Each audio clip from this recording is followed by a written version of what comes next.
Բարոյցես, ես ուղղակի ուզում եմ մի քանի հարց տալ, քանի որ հարցազրույցից ուշացա։ Սա նաև գրանցում եմ մեզ մոտ, հետո կտեղադրվի մեր կայքում YouTube եւ այլն։ Բարոյցես։ Ուրեմն առաջին հարցը ուզենայի ես, որ դուք ներկայանայիք ձեր այս շարժումը կամ խումբը կամ նախաձեռնությունը ինչպես եք դուք անվանում ու պատմեք ինչպես առաջացավ գաղափարը եւ ինչու հենց Նախճեվան։ Ես պատասխանեմ։ Նախաձեռնություն է։ Նախ ներկայացեք։ Կարպիս Փաշոյան, ուսանող եմ, Երևանի պետական համալսարանի ուսանող եմ, նախաձեռնության անունը Նախճեվանի ազգային քաղաքական նախաձեռնություն։ Նախճեվանի, այսինքն մենք որպես երիտասարդներ Նախճեվանի կորսված լինելու հանգամանքը այդ իրավունքը միշտ մեր մեջ եղել է, չեն կարողացել համակերպվել։ Նախճեվանը Հայաստանի Հանրապետության տարածքում չէ։ Եվ անդադ խմորումների արդյունքում մենք մի օր ընկերներով հավաքվեցինք, ես ու ինքը մենակ չենք սահմանափակում, ես ու Անի չենք, էլի ընկերներն են, որոշեցինք ստեղծել այս նախաձեռնությունը։ Սա մեր անդրանիկ ասուլիսն է։ Շատ է։ Ինչու հենց Նախճեվան։ Եվ ինձ հետաքրքիր է, դուք գիտեք Նախճեվանի, ասենք թե ուսումնասիրել եք ձեր խմբով Նախճեվանի պատմությունը, ինչպես է եղել, որ Նախճեվանը Հայաստանի Հանրապետության կամ Հայաստանի տարածքում չի։ Պատասխանեմ։ Ինչու Նախճեվան, որովհետև Հայաստանը, գիտենք, Հայաստանի գրեթե բոլոր հարևանները, բացի Իրանից, տարածքային հավակնություն են ունեցել Վրաստան, Ջավախ, Արևմտյան Հայաստան, ամենաիրատեսականը վերևս Նախճեվանն է։ Բնականաբար մենք կամ ես հաջորդող սերունդները բարձրացնում են մյուս հարցերը նույնպես, բայց հիմա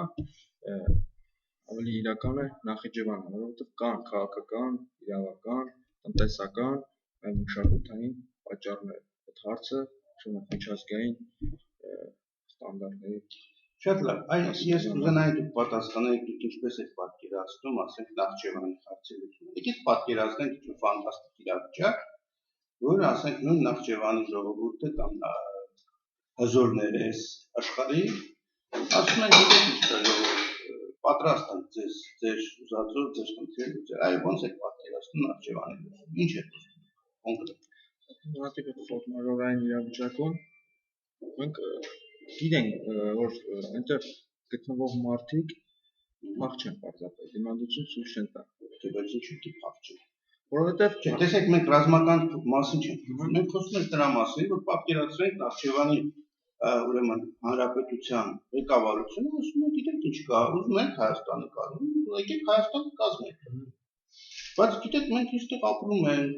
ընտանիքներ ունենք, երեխաներ ունենք, տնտեսություն ունենք եւ այլն։ Հիմա նախ Ադրբեջանի կազմում ենք, ավելի նպատակահարմարը Հայաստանը կազմում ենք, ինչ է։ Երեք մի բան ասեմ, Նախճեվանը ինքնավարություն է Իրանի կազմում, բայց Իրանի չէ, Ադրբեջանի կազմում, բայց Իրանի հետ ավելի շատ կապ ունի, քան Ադրբեջանի հետ։ Նրա ամբողջ տնտեսական շրջանառությունը Իրանի միջոցով է կատարվում։ Իրականում Թուրքիայի միջոցով է կատարվում։ Իրանի միջոցով ավելի շատ է կատարվում, Թուրքիայի հետ փոքրիկ միջազգով հիմնական ապրանքատեսակները Իրանից են գալիս։ Իսկ Ադրբեջանի հետ տնտեսական որովհետեւ չէ, եկեք հարցին մի հատ հարց է հասկանանք, ես ինչ եմ ուզում ասել։ Այդ պատկերացրեք կա այդ բարի կամք։ Մարդիկ ուզում են։ Դուք պատրաստվում եք իրենց ուրեմն հանրապետությունը մտցնել Հայաստանի կազմ։ Այսինքն վարչատարածքային էլի ավտոնոմ լինի, թե ուղղակի ծուլվի։ Որպես ինքնավարություն է։ Հա, ինքնավարություն է ուզում, շատ լավ։ Հիմա պատկերացնենք, որ Նախճեվանը Հայաստանի ինքնավար մարզերից մեկն է, կամ ինքնավար հանրապետություն է Հայաստանի կազմում։ Ինչ փոխվեց դրանից։ Այսինքն լուծվեց պատմական արդարությունը իօգուտ իրական պահանջատերերի հայերի։ Այսինքն պատկերացնում եք Հայաստանը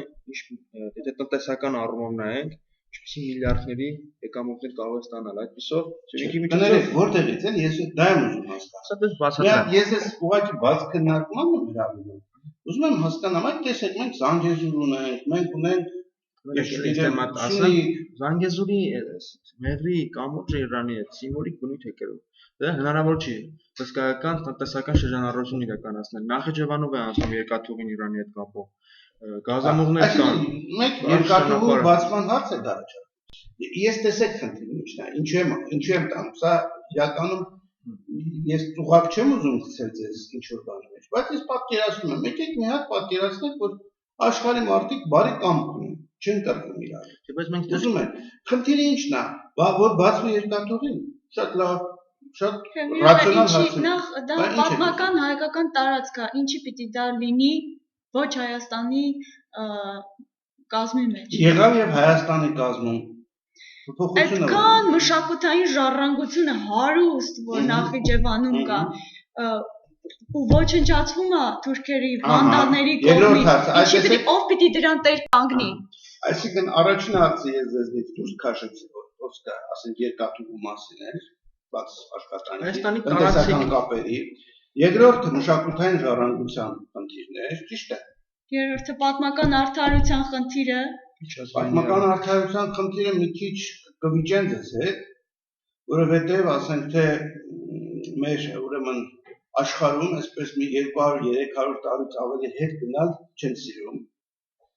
Իսկ 200-300 տարի այնտեղ հաստատ թուրքալեզու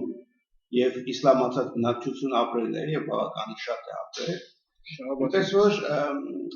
Այնպես որ մի քիչ բարդ է պատմական արդարությունը։ Բայց մենք ունենք այսօր ապրող նախիջևանցիներ, որոնք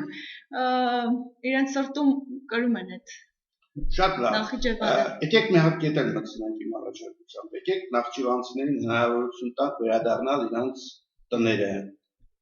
ունենալ հատուկ կարգավիճակ այնտեղ, որ ասենք թե քշված մարդիկ են եղել, իրանց տունը ասենք թե ավերել են կամ վերցրել են, բռնազավթել են, իրանց տվեցինք ասենք թե հատուկ ասենք արտոնություններ, որպեսզի մարդիկ գնան այնտեղ, կարողանան առանց հարկ լուծելու ապրել եւ այլ, ասենք հետո դուք եւ ինձ լավ է գիտեք, որ Ադրբեջանը ծխացող հակամարտությունների երկիր է։ Ու այդ ռեժիմը կարողանում է մնալ մենակ այդ նավթային դոլարների հաշվին։ Այնտեղ կան ոտնահարված ազգություններ, լեզգիներ, թալիշներ, քրդեր, որոնք ազգային պատկանելությունը ոտնահարված է։ Եվ բավական է մի հատ պոստան եւ ամբողջ Ադրբեջանը կայտնվի հրդեհի մեջ։ Բայց պետք է որ այդ փոցը տալ, ասենք նույն Ադրբեջանի, չէ՞ որ այնտեղ են մարդիկ ապրում, որոնք որ ասենք այդ